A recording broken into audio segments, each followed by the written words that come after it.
Quem encontrou, diga amém. Quem não encontrou, diga escola de treinamento, curso de teologia, o mais importante de tudo isso, leitura ou audição da Bíblia. A gente tem áudio também.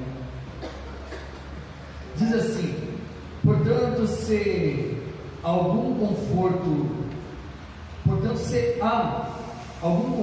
em Cristo, se há alguma consolação de amor, se há alguma comunhão no Espírito, se alguns entranhais afetos e compaixão, completai o meu gozo, para que sintais o mesmo, tendo o mesmo amor, o mesmo ânimo. Nada façais por contenda ou por vanglória, mas por humildade. Cada um considere os outros superiores a si mesmo. Não atente cada um para o que é propriamente seu, mas cada qual também para o que é dos outros, de sorte que haja em vós o mesmo sentimento que houve também em Cristo Jesus, que sendo em forma de Deus, não teve por usurpação ser igual a Deus, mas esvaziou-se a si mesmo, tomando a forma de servo, fazendo-se semelhante aos homens, e achando na forma de homem, humilhou-se a si mesmo, sendo obediente até a morte, e a morte de cruz. Por isso também Deus o exaltou soberanamente, Ele deu um nome que é sobre todo nome, para que ao nome de Jesus se dobre todo joelho, todos os que estão nos céus e na terra e debaixo da terra, e toda língua confesse que Jesus Cristo é o Senhor, para a glória de Deus Pai. De sorte que seus amados, assim como sempre obedecestes, não só na minha presença, mas muito mais agora na minha ausência, assim também operai a vossa salvação com temor e tremor, porque Deus é o que opera em vós, tanto querer como efetuar, segundo a sua boa vontade.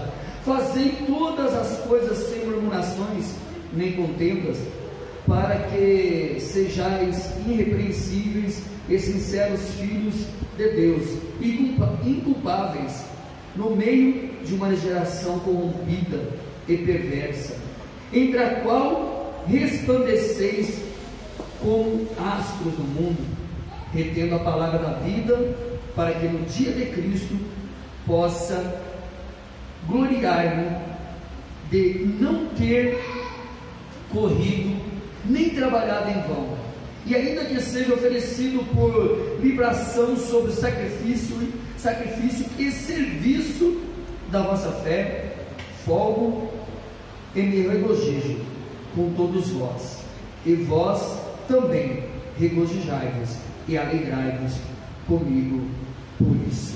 Amém? Aleluia. Abaixe suas cabeças, vamos orar ao Senhor. Querido e amado Pai, eterno e poderoso Deus, nós glorificamos o Teu nome por esse tempo, por esse momento que aqui estamos, para mais uma vez meditar na Tua palavra, na revelação que o Senhor tem nos dado. Senhor, me coloque em Tua presença como vaso de barro, para que a excelência venha a ser Tua, que eu diminua e o Senhor cresça, meu Pai. Aqui está a Tua noiva, aqui está a Tua palavra, e aqui está o Teu servo. Fala, meu Pai, com cada um da forma que o Senhor bem entende, Pai. Nós também nessa noite repreendemos todo espírito, toda oposição contrária que se opõe à revelação da palavra, meu Deus. Nós declaramos que caia por terra, que bata em retirada e que saia pelo poder do nome de Jesus Cristo. E no lugar, meu Pai, mais uma vez, faz dos teus anjos ventos e dos teus ministros labareda de fogo, continua a encandear este lugar, meu Pai, com a tua glória, meu Senhor, para louvor, honra e glória do teu nome. Amém e amém. Aleluia. Amém. Louvado seja o nome de Jesus. Queridos, falar de Paulo na carta à igreja de Filipe é falar de um homem que tinha uma extrema experiência em guerras e batalhas interiores. Falar sobre Paulo é falar sobre um homem que conseguiu vencer ele mesmo. Paulo é aquele que, estando preso ali em Roma, tendo todos os motivos para estar infeliz, tendo todos os motivos para se entristecer e não escrever e se clausurar dentro de Roma ali, esperando que alguém viesse visitá-lo e confortá-lo, ele não faz isso. Ele começa a escrever cartas para o povo de Filipos ali, para confortá-los, melhor dizendo, para alegrá-los, porque se você for estudar das epístolas que Paulo escreveu, a de Filipos é que ele mais enfatiza sobre a alegria. Queridos, somente alguém curado na alma, para estar padecendo, sofrendo, passando por um momento de dor, conseguir confortar outra pessoa. Assim era Paulo, mas também não era à toa, porque ele aprendeu com o Rei dos Reis, com o Senhor dos Senhores, porque todos os discípulos aprenderam com Jesus Cristo no período maior dos 3 anos e meio, com Jesus Cristo ainda não morto e ressuscitado. É lógico que depois ele ressuscitou e ficou um tempo com eles, porém Paulo foi aquele que teve o encontro com o Senhor quando ainda era Saulo, de uma tal forma que o Senhor se manifestou glorificado para com ele, cegou o entendimento dele para o sistema farisaico e trouxe agora ele para ser o servo, o apóstolo dos gentios. Eu quero pregar essa noite, querido, com um tema que o Senhor me deu, que é como se comportar diante das frustrações. Como se comportar diante das frustrações. E hoje, eu vindo do trabalho, de ônibus, estou sem moto, minha moto está quebrada, passando por um vale ali, descansando no tempo de Deus, e eu comecei a meditar com o Senhor e dizer: Senhor, nós pregadores, nós evangélicos, muitas das vezes dizemos para pessoas, quando estamos evangelizando, e falamos para elas assim: por mais que você beba demais, por mais que você fume demais, por mais que você se drogue demais, por mais que você tenha as melhores mulheres, os melhores homens, por mais que você tenha fama, por mais que você tenha dinheiro, sempre vai haver um vazio dentro de você, e esse vazio só pode ser preenchido por completo através de Jesus Cristo. Não é o que nós usamos? E muitas pessoas são impactadas por essa palavra e vem para o caminho do Senhor. E eu comecei a meditar nisso, Deus falando comigo, e eu fiz uma pergunta para Deus, falei: Senhor, se isso é verdade, por que depois mesmo nós estamos na presença de Deus? Por que depois mesmo nós sendo levita? Por que depois mesmo nós sendo pastores? Por que depois mesmo nós sendo adoradores? Por que depois mesmo nós sendo pessoas que oram 1, 2, 3, 4 horas por dia? Por que mesmo nós sendo pessoas que buscam o Senhor de uma forma sobrenatural? Há um momento na nossa vida que nós sentimos ainda esse vazio dentro de nós. E eu perguntei para Deus: Senhor, será que aquilo que estamos evangelizando, falando para as pessoas para trazer elas para a casa do Senhor, está errado? E Deus falou: não, filho, está certo. Você não lembra quando eu falei que no mundo tereis aflições? E o Senhor falou no meu espírito. Quando eu falei ali, eu falei para os discípulos. Quando eu falei ali, eu não falei só para os discípulos da minha época, quando estavam junto comigo, eu falei para todos. Então todos passariam por essas aflições, mas o diferencial é o contexto, quando ele disse: mas tende bom ânimo. Paulo, ele aprendeu disso, porque ele passou pela frustração de ser o apóstolo do gentio, apóstolo esse que confrontou Pedro, que mostrou para Pedro que ele tinha de sair da religiosidade, que ele tinha de sair da tradição judaica, e ele tinha que abrir entendimento para a época agora da graça, porque foi essa época que Cristo trouxe, a ponto de eles discutirem ali, e tudo quanto ele fez. O maior evangelista depois de Jesus Cristo no Novo Testamento, ele tem um chamado agora para a morte. Ele tem um chamado agora para que a sua vida viesse terminar debaixo de uma guilhotina, e ele tivesse que, antes disso acontecer, dizer: combati o bom combate, cumpri a carreira e guardei a fé. Queridos, esse é o nosso desafio. E voltando para o que eu estava falando, para não fugir da linha de pensamento, eu em comunhão com Deus ali, falei: Senhor, por que ainda existe esse vazio? Se o Senhor disse que no mundo tereis aflições, mas por que esse vazio ainda não é preenchido por completo? Aí ele me respondeu com uma palavra que me alegrou demais. É algo que todos nós sabemos, mas muitas das vezes nós acabamos esquecendo no meio da caminhada, devido às frustrações, devido às lutas e devido às guerras. Ele falou: filho, esse vazio por completo, ele só vai ser preenchido quando você e todos aqueles que creem em mim estivermos no céu. Então, na verdade, esse vazio que muitas das vezes teima em querer entrar, em querer ficar no nosso coração, na nossa vida, e nós começamos então a ter uma luta interna, e começamos a dizer para Deus: Senhor, será que está valendo a pena ir na tua presença? Porque eu queria uma satisfação plena, porque eu queria um gozo completo, porque eu queria viver 100% online na tua presença. Você já notou aqui no momento que parece que nós estamos offline espiritualmente? Parece que está tendo conexão, e você começa a dizer para Deus: Senhor, será que eu estou em pecado? Senhor, o que eu fiz de errado? Eu não estou tendo aquela liberdade, querido, porque tem coisa melhor se sentir a presença de Deus na sua vida. Aquele calor, aquele gozo, aquela lágrima, você quer quebrantamento, você começa a chorar, arrepiar, sentir a presença do Senhor em nós. Não tem coisa melhor. E qual é a coisa pior do cristão? É sentir a separação dele. É sentir quando parece que nós clamamos e o céu está de bronze. Quando nós estamos no nosso trabalho e começamos a sentir aquela angústia.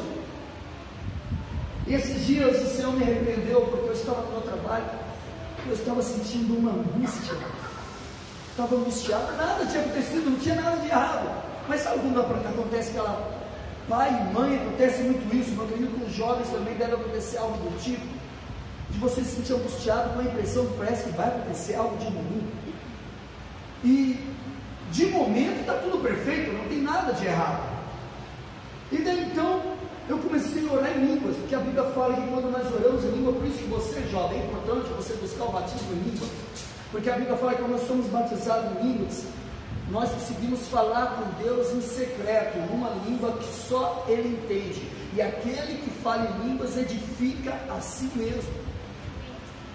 Então eu estava angustiado ali, comecei a falar com o Senhor em línguas, quietinho no meu canto ali, esperando algum convidado, algum cliente chegar ali, e fiquei quietinho no meu canto ali e comecei. Veio só me chegar, fiquei no canto ali orando baixinho, ninguém percebia. E começou a vir uma paz de espírito na minha alma. E quando começou a vir aquela paz de espírito na minha alma, eu comecei a ficar mais tranquilo. Quando eu estava indo para o outro lado, o Espírito Santo me repreendeu. E disse assim para mim: filho, como é que está a sua alma? Eu falei: pai, agora eu tenho paz. Agora eu preciso de tranquilidade. Aí ele falou para mim: foi bom falar em línguas? Foi bom edificar o seu espírito? Eu falei: foi ótimo, senhor, está legal. Aí ele pegou meu elogio e falou assim: mas filho, lembra de uma coisa, não fale comigo em línguas somente quando você estiver angustiado. Não fale comigo em línguas somente quando você precisar de um socorro meu. Não fale comigo em línguas, não busque a minha face no momento de mistério, como as línguas espirituais que eu te dei, somente no momento que você precisa de um socorro urgente. Que Deus quis dizer comigo naquele momento, querido, que o nosso problema é que muitas das vezes a nossa adoração, no nosso dia a dia, ela se torna intensa só quando nós estamos passando por problema, só quando vem uma angústia, só quando eu não estou bem. E na verdade, querido, o diferencial é nós orarmos o tempo todo. A Bíblia fala: orai sem cessar. Por que orai sem cessar? Porque o tempo todo, o tempo está em oração. E como já ministrei aqui na série, eu torno a dizer, querido, todo aquele que é batizado no Espírito Santo tem que ter o costume do dia todo estar falando em línguas. Porque trazendo para a linguagem jovem e nova, moderna, é como se ter aqui algo modernizado, é como se estivéssemos online, quando nós estamos falando em línguas. Nós estávamos indo trabalhar de a pé, estava indo e eu ia indo de a pé, falando em línguas, voltado de a pé, era 2 horas em línguas. No momento que estava no VAR, não tinha vindo no VAR de transporte ainda, e eu falei para Deus, poxa Senhor, tem sido uma bênção, Deus tem me ensinado uma frase que os antigos já falavam, que a vida é dura para quem é mole. Em cima dessa frase, o Senhor me deu outra frase: se a vida for dura para você, seja mais duro que a vida. Essa é a forma de nós conseguirmos vencer os obstáculos e as batalhas. É que se vier uma situação contrária contra mim, eu tenho que entender que aquela situação, ela não é para me destruir, mas ela é para me aproximar mais de Deus, ela é para me fazer crescer mais com o Senhor. Apóstolo Paulo, querido, em tudo que ele passou no ministério dele, você nunca viu ele murmurando, ele reclamando.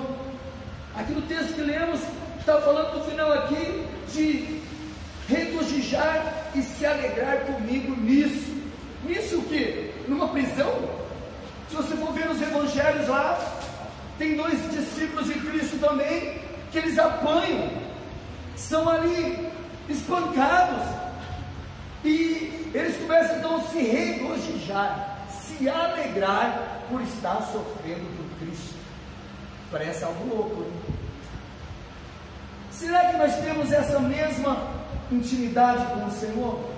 Eu não sei se já notou, querido, mas a adoração, obrigado, mas a adoração mais genuína, a adoração que eu me derramo mais na presença de Deus, aquela adoração que sobe como sacrifício agradável até o trono da graça, você pode notar que é no momento que nós estamos sofrendo, que é no momento que nós estamos passando por dor. Por quê? Porque é nesse momento que Deus ele está nos lapidando na nossa alma. É nesse momento que Ele está tirando de nós toda a impureza da nossa alma.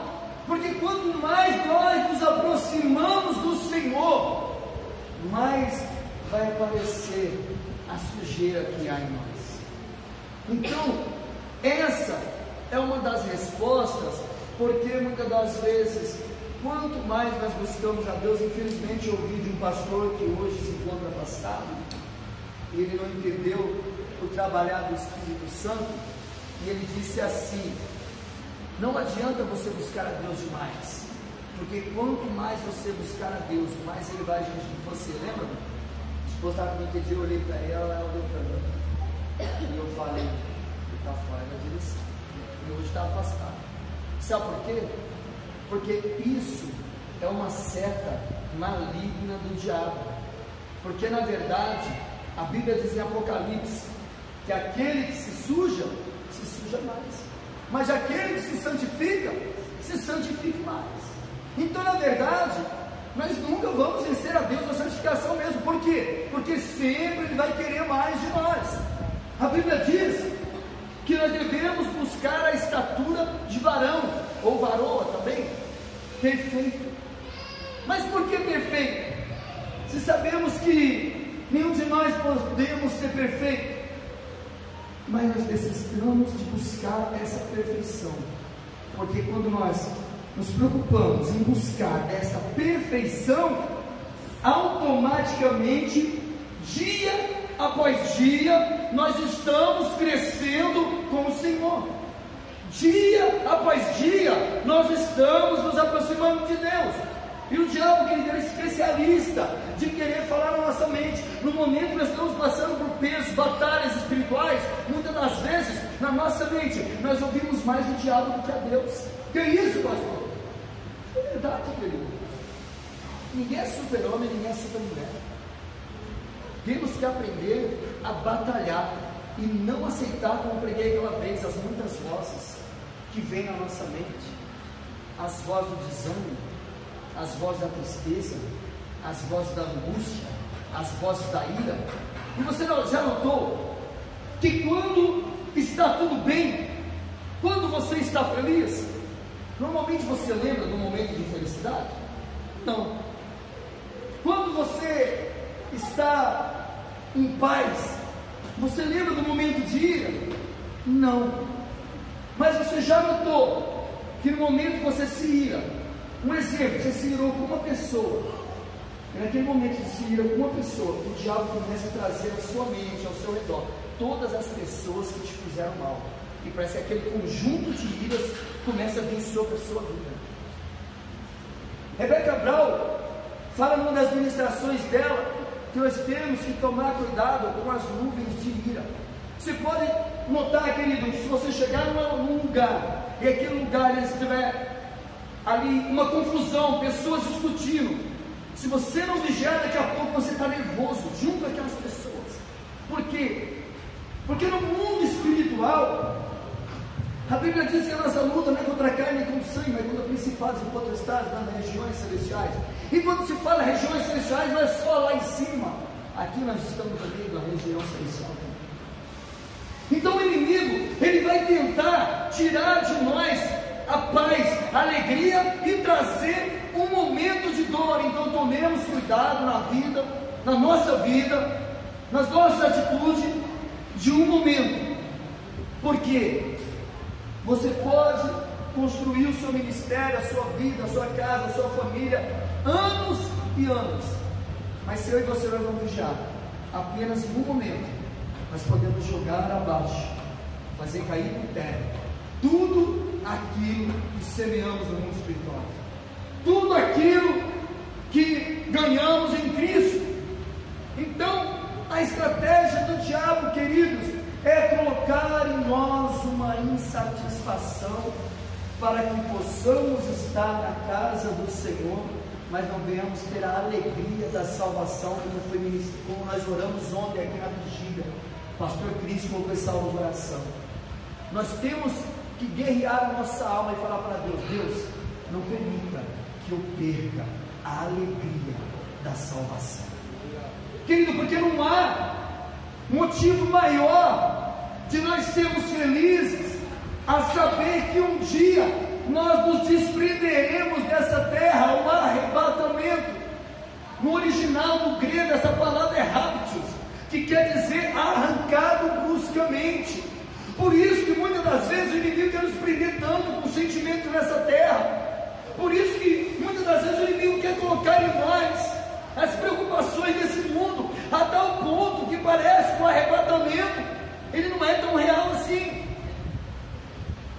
porque nós estamos nos preocupando com a formatura, com a universidade, com o filho, com a porta de emprego, com a promoção no trabalho, e tantas coisas nós estamos nos preocupando, e quando nós menos percebemos, parece que o vir para a igreja se tornou um ritual, parece que o vir para a igreja se tornou uma obrigação. Eu vou vir, senão o pastor vai pegar no meu pé, eu vou vir, porque senão alguém vai me ligar para mim e vai falar: por que você não foi? Nós sentimos a sua falta.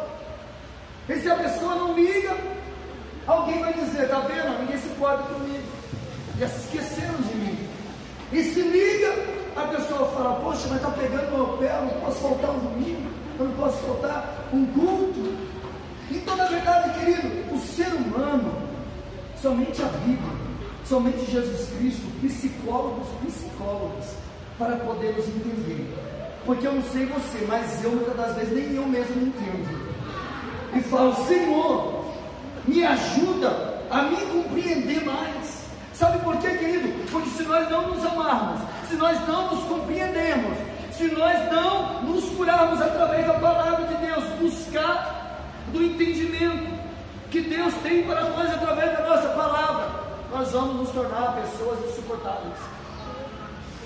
E se a pessoa, ela não ama ela não vai amar mais ninguém. Verdade.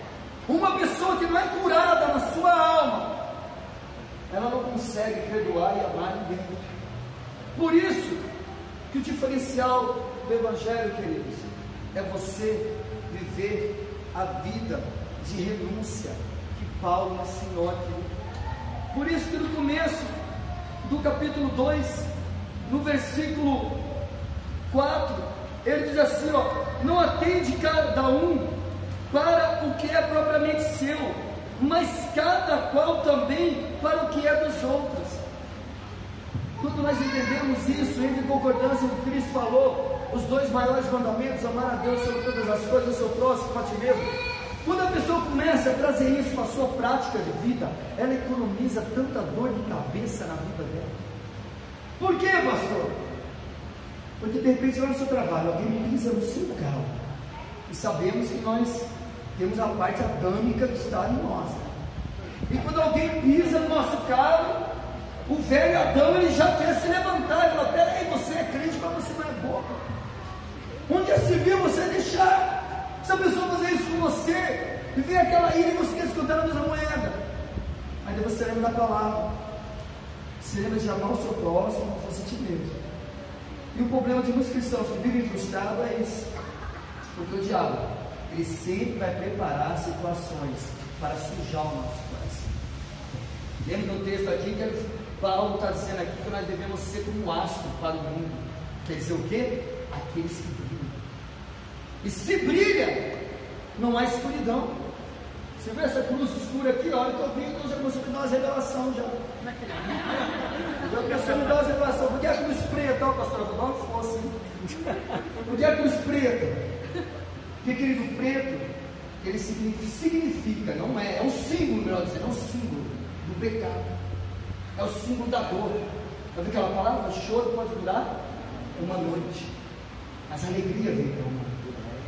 Então, Cristo, ele teve o dia e noite dele na cruz, quando tudo ficou negro, quando o próprio Deus virou as costas para ele, e ele, a parte humana de Cristo, porque ele era um homem Deus, ele era 100% homem, 100% Deus, a parte homem dele sentiu o distanciamento do Pai, a parte homem dele sentiu o Pai distante, e naquela cruz ele sentiu todo o peso do pecado vindo sobre ele, e ele não aguentando o peso do pecado, a dor do pecado sobre ele, olha para Deus, e os historiadores dizem que naquele momento Deus estava de costas para Jesus, e ele grita e diz, Senhor, por que me desamparaste?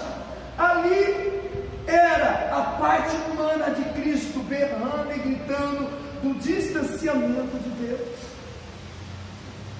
Ele já tinha visto isso no Getsemane, e ele falou, se possível for, afasta de mim esse cálice, porque ele tinha visto o futuro, e ele tinha visto que não seria fácil carregar aquela cruz, não seria fácil morrer pela humanidade. Por isso que é lindo na Bíblia, querido, que não é igual, algumas seitas falam aí sobre parábolas, e outras partes da Bíblia que falam de uma fantasia. Não, a Bíblia é o livro mais real, e é o livro mais verdadeiro, é o livro mais perseguido de todos os tempos, e é o livro mais lido de todos os tempos.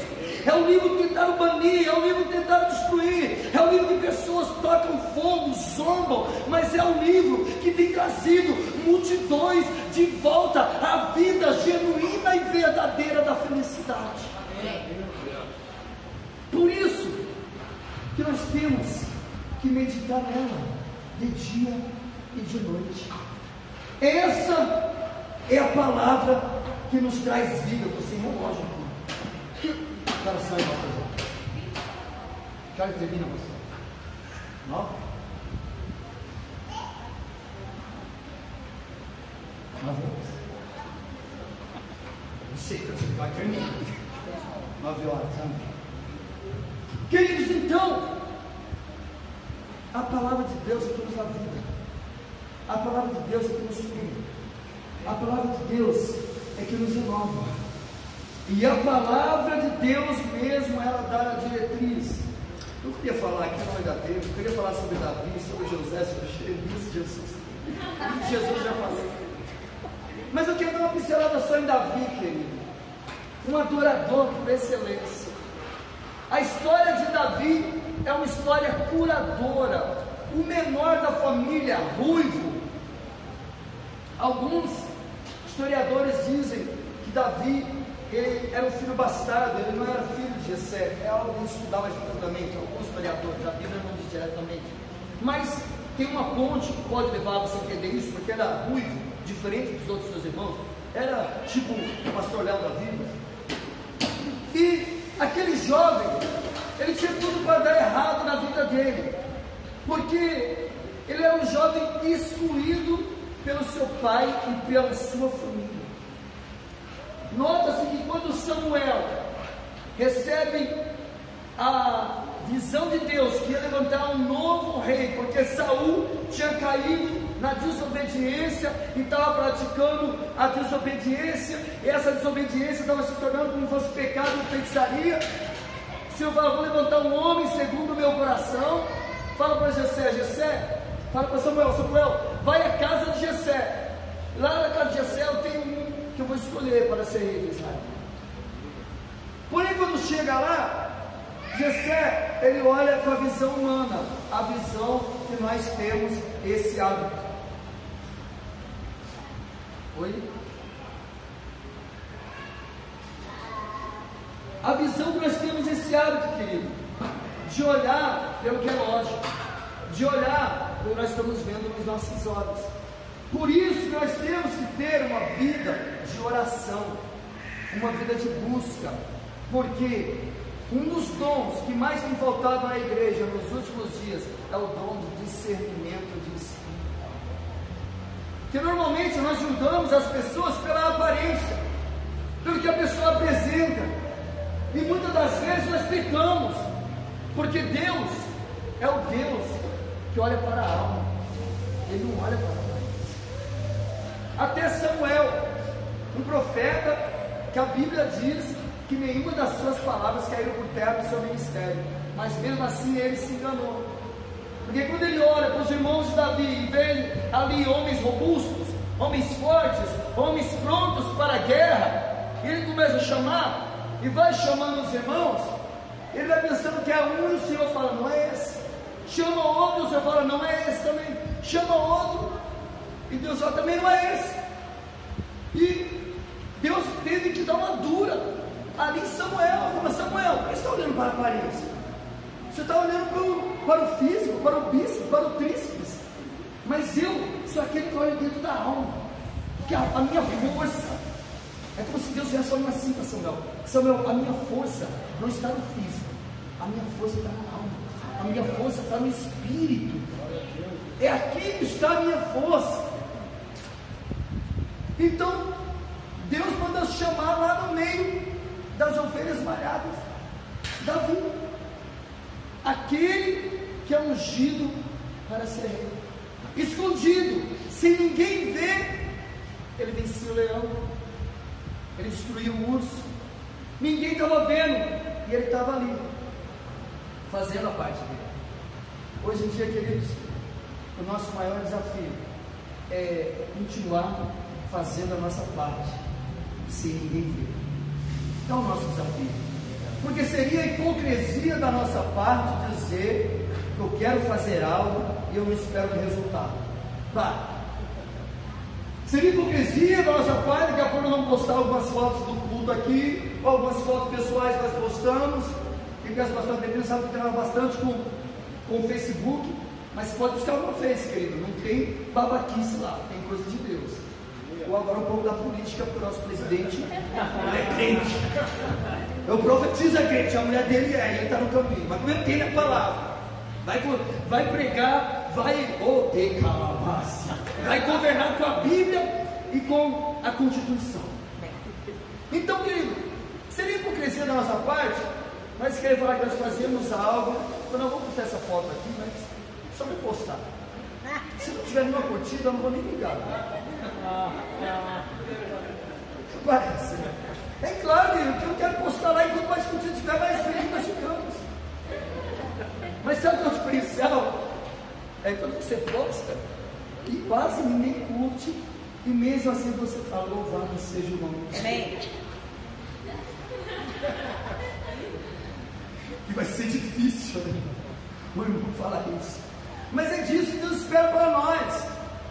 Hoje, pastor, eu desejo a Austrália América que tivesse lotado, como se fosse um culto da Bacia da Lagoinha, que não tivesse aqui pastor Ademir, mas tivesse aqui, sei lá, outro pastor de renome, conhecido no Brasil inteiro. É claro que seria o nosso prazer, seria isso, até eu estaria aqui para ouvir. Mas eu quero dizer para mim e para você que é um tempo determinado para todas as coisas debaixo do céu. Nós somos o Davi, que enquanto os holofotes grandes não estão nos vendo, querido, nós continuamos fazendo no anonimato para agradar o Senhor e cuidar das almas que o Senhor colocou nas nossas mãos. Por isso, querido, eu não sou contra o pastor, depois que é honrado, ele ser abençoado com ofertas grandes. Tem pessoas que falam assim: tá vendo só, agora está pregando, está cobrando, está vendo só, agora prega por dinheiro. Sabe o que eu acho interessante? Que essas pessoas que falam isso, elas nunca buscaram história de um pastor desse. Marcos Feliciano, por exemplo, então desce a lenha nele, né? Onde estava na vigília, o pastor desceu a lenha para conversar com ele. Vou para lá, só vou na casa. Fui embora. Não lembra de quando ele tinha uma brasileira velha, que vivia de igreja em igreja, tentando me assim, tinha ali aquelas cassetes, né? Cardeal, as cassetes. E ele falou que uma vez chegou numa igreja lá, pediu uma oportunidade para pregar, para ser usado. E quando ele estava pegando as coisas, o pastor falou assim: esses mercenários pensam que vai conseguir entrar, jogar, pegou e jogou a fita dentro do lixo. Então, ninguém vê, né, pastor? Estamos pagando o preço aqui hoje, a igreja não está lotada, ninguém vê, mas olha que Deus começar a honrar, a igreja estiver lotada, cheia de jovens sendo enviados para as missões, jovens sendo usados, curando, orando, impor as mãos, expulsando demônio, sendo batizados no Espírito Santo, a glória de Deus descendo no meio da igreja. Pode ter certeza que alguém vai falar: é a igreja de porta larga. Sabe por quê? Porque quando você está no anonimato, querido, ninguém te percebe. Quando você está no anonimato, esquecido, onde ninguém te vê, ninguém vai te perseguir. Mas deixa você começar a dar um pouco de fruto, deixa Deus começar a te usar. Então, se você tem fome e sede de ser usado por Deus, eu já te dou um conselho: prepara os lombos, prepara as costas, prepara a sua alma para querer entrar numa profundidade com Deus como você nunca entrou. Porque muitos começam a buscar a Deus e depois se desviam. Porque quando vem as guerras e as frustrações espirituais, se eu não estiver mergulhado na presença do Senhor, eu não vou aguentar. Se eu não estiver mergulhado na presença de Deus, numa adoração genuína, numa adoração que verdadeiramente agrade o coração de Deus, numa adoração que realmente eu entrego o meu melhor, primeiramente para agradá-lo, primeiramente para levantar um trono de graça e de adoração a Ele, e depois pedir que a graça e a misericórdia dele visite a minha alma e me traga cura dia após dia. Por que tantas dores, pastor? Por que tantas guerras interiores? É simples, querido. Preguei nessa quinta-feira em outra igreja, eu falei. Tem pessoas que falam: não, eu não vou na vigília, porque senão eu vou arrumar uma briga com o diabo. Não vou na intercessão, porque senão eu vou arrumar uma briga com o diabo. Eu não sei se você sabe, a partir do momento que você levantou sua mão para os céus, e mesmo meio com vergonha assim, falou: eu aceito, eu entrego a minha vida para Jesus. Você assinou um decreto contra o inferno, dizendo: a briga está declarada. Eu não sei se você sabe, querido, não tem na Bíblia, mas é algo que eu entendo assim: e quanto mais você é usado por Deus, lá nos holofotes do inferno, vai ter meu nome assim, ó, Pastor Agripino 5, procurado. Sabe por quê, querido? Porque se você está incomodando o reino das trevas, não pense que o diabo vai olhar para você e falar: que lindinho, ele é tão bonzinho, ele está arrancando as almas que estavam na minha mão e está levando para aquele lá de cima, né? Quer falar desse tipo, né? Que ele não gosta de Jesus. Que bonzinho ele, né? Claro que não, querido, ele vai estar irado conosco. Então, por que tantas guerras interiores que enfrentamos? Porque a nossa carne está lutando contra o Espírito dia após dia. E dentro de nós há um lobo e um cordeiro. Um lobo e um cordeiro dentro da nossa alma. E aquele que nós alimentarmos mais é aquele que vai crescer. Então eu tenho que alimentar esse cordeiro, para quando eu menos perceber esse cordeiro, ele não ser mais um cordeiro, ele se tornar dentro da minha alma um leão da tribo de Judá, que vai abocanhar o lobo que está dentro de mim. E o lobo da minha carne não vai ter mais força para me parar, não vai ter mais força para me paralisar, não vai ter mais força para me esfriar. E assim então eu vou ter um testemunho para contar. Porque todos nós queremos ter um testemunho para contar, mas nenhum de nós queremos sofrer. Quem quer ter um testemunho para contar assim, que bastou a sua vida? Ninguém, né? Eu tenho. Quase que fui. Decalabado. Diaconisa Amanda. Estou terminando, vou fechar agora só para ilustrar isso. Como todos sabem aqui, eu passei por alguns meses, a vida está dando quase um ano, por um espírito de suicídio que tentou tirar a minha vida, minha esposa não sabia. Primeira vez que falei no altar, quando eu estava vencendo. E eu passei por guerras espirituais terríveis. Houve momentos que eu ia no TSD e eu orando no TSD, 4 anos de orações. Isso é para você entender um pouco que no mundo espiritual e que o diabo, ele não brinca de ser diabo, mas é a crente que brinca de ser crente. Então eu e você temos que crescer espiritualmente cada dia mais com Deus, porque as nossas batalhas, as nossas guerras vão aumentar cada dia mais. Que você não passe por uma guerra dessa que eu passei, mas você pode passar por uma guerra semelhante. E havia momentos do TSD lá, que eu estava lá clamando, orando, buscando sozinho, tinha dias que não ia ninguém, eu orando ao Senhor lá, meio com sono, cansaço, eu estava aquele sono, o diabo me atacando, eu estava vendo só, você não está vindo para orar, você está vindo para dormir, você não fica na sua casa.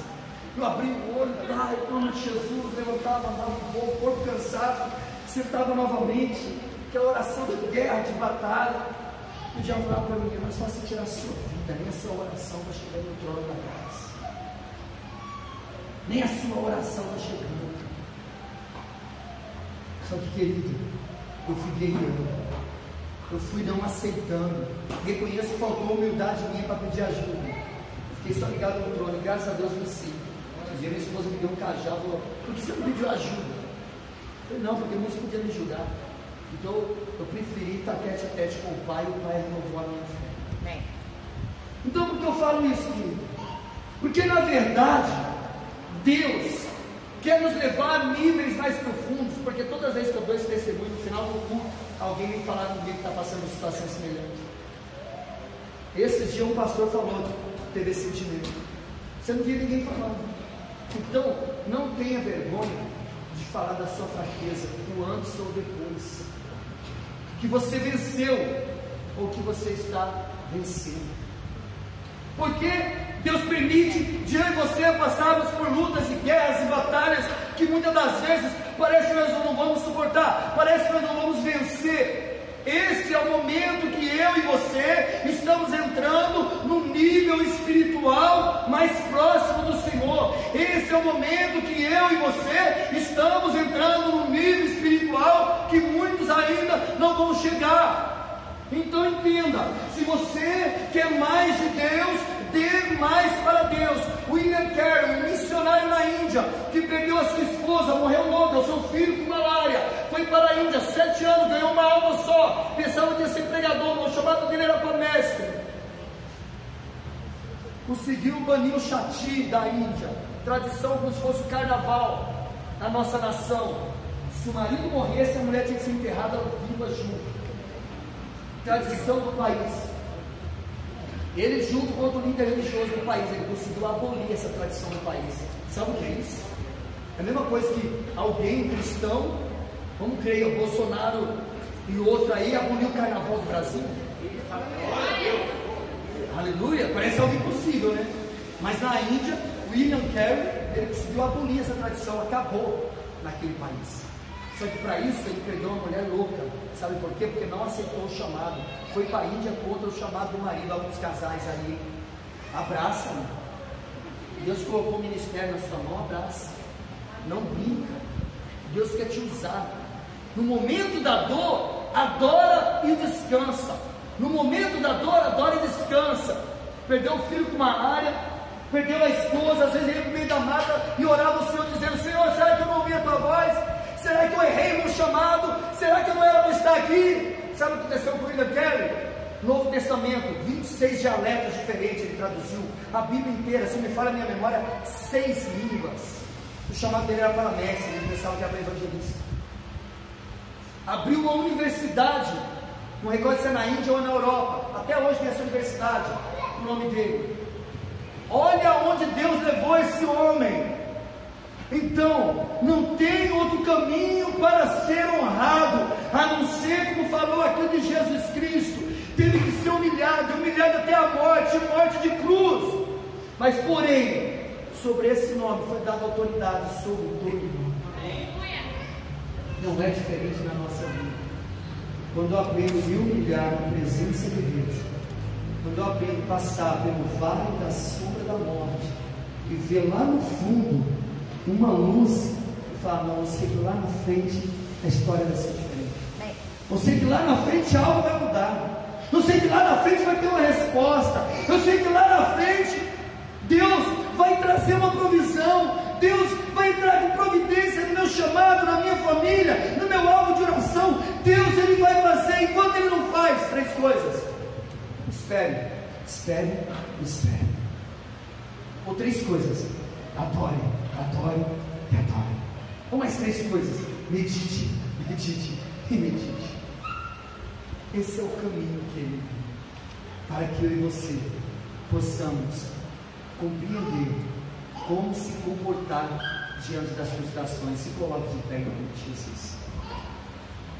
Eu não sei qual frustração tem abatido a sua alma, jovem. Eu sei que o jovem, ele é tentado em muitas coisas. Eu sei que o jovem,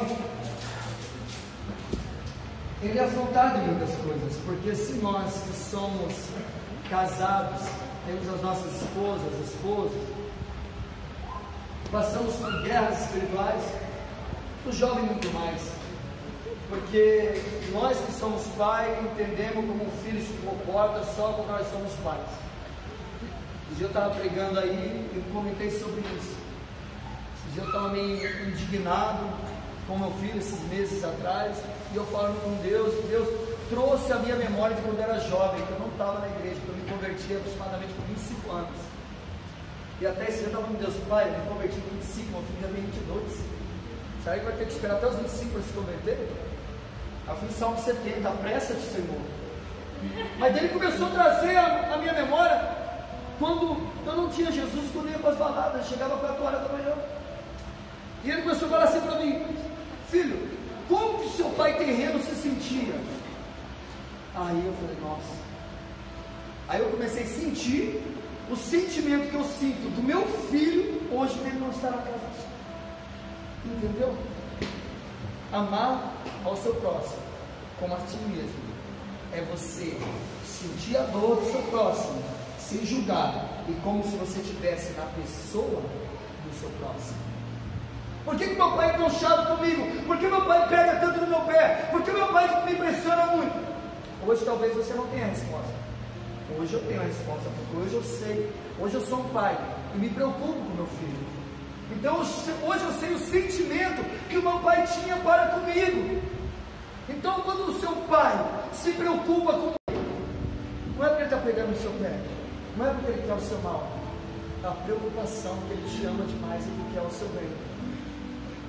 A vida, nós crescemos na nossa vida, aprendemos experiência, e depois então nós compreendemos e podemos contar para outras pessoas. E sabe a melhor coisa que tem? É você não aprender com o seu erro, aprender com os erros dos outros. Tudo que está sendo falado aqui é experiência para você contar e para você agregar para a sua vida e falar aquilo que aquela pessoa sofreu, aquele vale que aquela pessoa sofreu. Eu não quero passar o mesmo vale. É lógico que você vai ter o seu vale para passar, mas aqui está dando para você uma ferramenta espiritual para quando você estiver passando por esse vale, você saber qual o caminho que você vai recorrer. Seu pai, o seu esposo, a sua esposa, o seu namorado, seu irmão, você vai entrar no teu quarto secreto, ou no meio do culto mesmo, você vai fechar os seus olhos, você vai adorar a Deus com toda intensidade. Ele vai visitar o mais profundo da sua alma e vai trazer cura para você. Vocês então vão louvar, e depois eu quero ver à frente para as pessoas que precisam de cura na alma, na família. Pessoas que têm passado por frustrações. Eu quero que você venha à frente e nós vamos orar. Enquanto isso você vai adorando.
pela tua presença neste culto.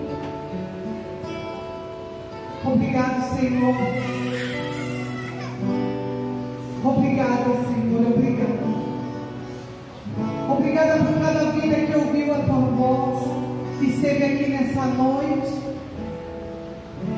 Obrigada por aqueles que estiveram aqui na frente, entregando o melhor de si,